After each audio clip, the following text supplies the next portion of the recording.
오세훈 시장의 서울 부동산 시장 2연속 헛발질 개망신쇼는 아무것도 아니었습니다. 100년 안에 대한민국 지도에서 부산광역시가 사라질지도 모르겠습니다. 차이나타운이라 욕하던 인천한테 대한민국 제2의 도시라는 타이틀을 뺏길 위기에 처한 부산광역시. 2030 부산엑스포 유치의 실패를 거울 삼아 통렬한 자기 반성과 재발 방지를 다짐해도 모자랄 판에 전직 고위공무원이 앞장서 전세 사기나 치고 있는 한심한 짓거리를 보여주고 젊은 청년들, 신혼부부들 등쳐먹을 생각이나 하고 있으니 젊은 사람들은 다 빠져나가고 고령 인구 비중만 기하급수적으로 늘어날 수밖에 없는 이유가 있었습니다. 부동산 광풍에 휩싸여 난개발의 상징이 돼버린 부산광역시. 부산은 명실상부 대한민국 제2의 도시로 서울 못지않은 부동산 열기를 자랑했습니다. 특히 부산의 강남을 사칭하고 있는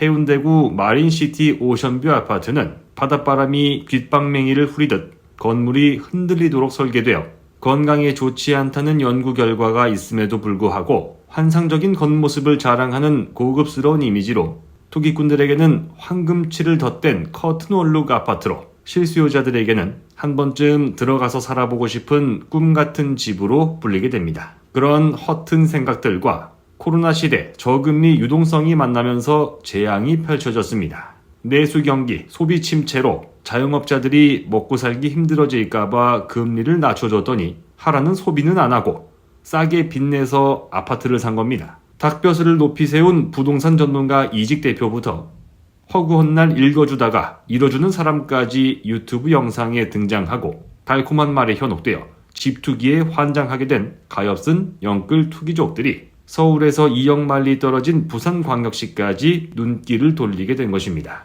그 결과 엄청난 일이 벌어지고야 맙니다. 부산광역시 해운대구 우동에 위치한 마린시티 자이가 2021년 8월 18억 3천만 원에 거래가 됩니다. 더 엄청난 사실은 그 이후의 하락세입니다. 동일 타임 매물은 2023년 3월 최고가 대비 7억 넘게 깎아준 11억 원에 거래가 되면서 무려 39.9% 할인된 가격으로 매매가 된 겁니다. 갑자기 비싸져 버린 지방 아파트인 만큼 할인 혜택 또한 파격적이라는 사실을 알 수 있습니다. 마린시티가 지어지면서 뒷방 노인 취급 당하고 있는 경남 마리나 아파트는 당연히 재건축이 술술 진행될 것이라는 꿈과 희망을 마치 논개가 적장을 끌어안고 남강에 몸을 던지는 듯한 가격 하락을 보여줄 전망입니다. 이미 광기의 유동성 거품이 극에 달해 개나 소나 빚내서 아파트를 사기만 하면 부자가 될 것이라 믿음을 준 각종 쓰레기 언론사들의 플러팅 때문입니다. 1996년에 지어져 소금기 섞인 바닷바람을 매일 맞으며 마치 황태처럼 얼부 풀려진 가격 같았습니다. 이 낡은 아파트를 2021년 3월 17억 원을 주고 산 사람을 만들어냈습니다. 그리고 가장 최근 거래인 2025년 3월 10억은 죽어도 못 사겠다며 1,000만 원을 굳이 깎은 9억 9천만 원에 거래가 됩니다. 최고가 대비 41.8% 할인된 파격적인 가격이었습니다. 다리 건너 부산 남구에서도 비슷한 상황이 펼쳐지고 있었습니다.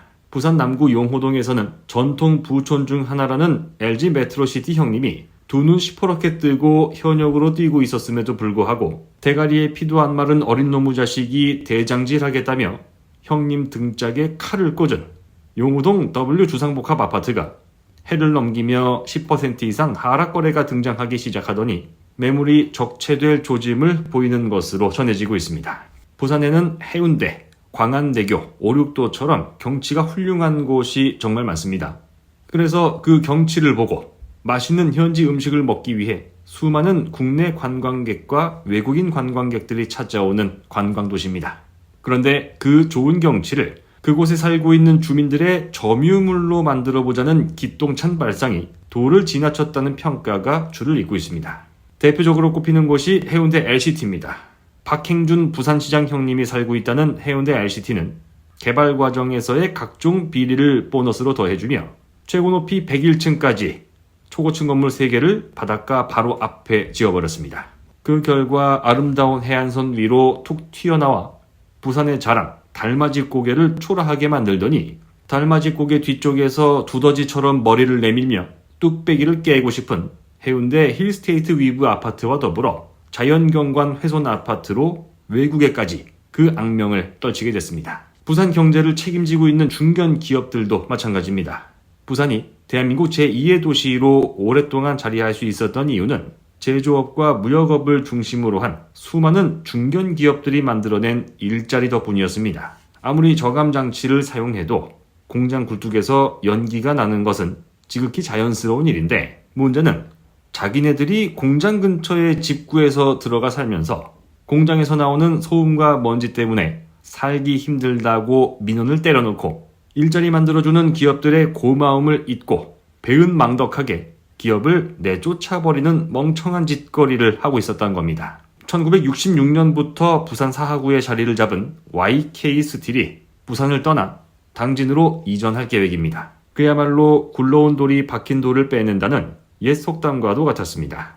YK 스틸은 2024년 말까지 부산에서 당진으로 이전을 끝낼 계획이었지만 전력망 확보 문제로 2027년까지 싹 다 옮기는 것으로 전해지고 있습니다. 지 편한 세상을 만들려는 건지 경제적 수준이 S클래스여서 그런 건지 알 수 없습니다만, 과연 부산광역시가 제조업 없이 첨단 산업으로만 돌아갈 수 있는 도시인지 스스로에게 되물어볼 필요가 있습니다. 국제금융센터 IFC는 서울 여의도에 있고 그 앞에 부산이라는 글자를 하나 더 붙인 BIFC, 즉 부산국제금융센터가 부산 남구 문현동에 있습니다. 멋들어지게 지어진 45층짜리 공실 천국 건물입니다. 과연 부산이 제조업 없이 금융업과 서비스업, 관광업으로만 돌아갈 수 있는 도시일까요? 2024년 8월 기준 부산광역시의 65세 이상 노인 인구 비중은 23.44%로 나타났습니다. 이미 일찌감치 2021년부터 6대 광역시 중 최초로 노인 인구 비중 20%를 돌파하더니 고령화 속도에 부스터를 달 수밖에 없는 어리석은 짓을 일삼고 있는 부산광역시. 여보, 우리 앞집 3억 올랐대. 우리도 얼른 집 사야겠어. 따위의 쓰레기 같은 기사를 적어서 선량한 시민들을 투기꾼으로 만든 언론사. 그 과정에서 부산 바닷가 아파트를 뉴욕 맨해튼 가격으로 분양하는 건설사. 재테크 책팔이, 강의팔이, 자칭 전문가 부동산 유튜버들. 누가 선량한 시민을 영끌적으로 만들고 본의 아니게 투기꾼 편에 서서 빚내서 집 사지 말라는 정부 정책을 욕하는 정신병자로 만들었습니까? 대한민국을 병들게 하는 암세포 같은 존재들. 나라 망치는 K빌런, K쓰레기들. 지금 당장 싹 다 정리하고 더 많은 사람들이 힘든 삶에서 벗어날 수 있도록, 잠삼대청 토호제 풀릴 때 계약서 썼다가 곤란한 상황에 처한 분들처럼 더 이상 선량한 피해자가 발생하지 않도록 이나망TV와 함께 해주시기 바랍니다. 다음 영상으로 돌아오겠습니다. 이러니 나라가 망하지.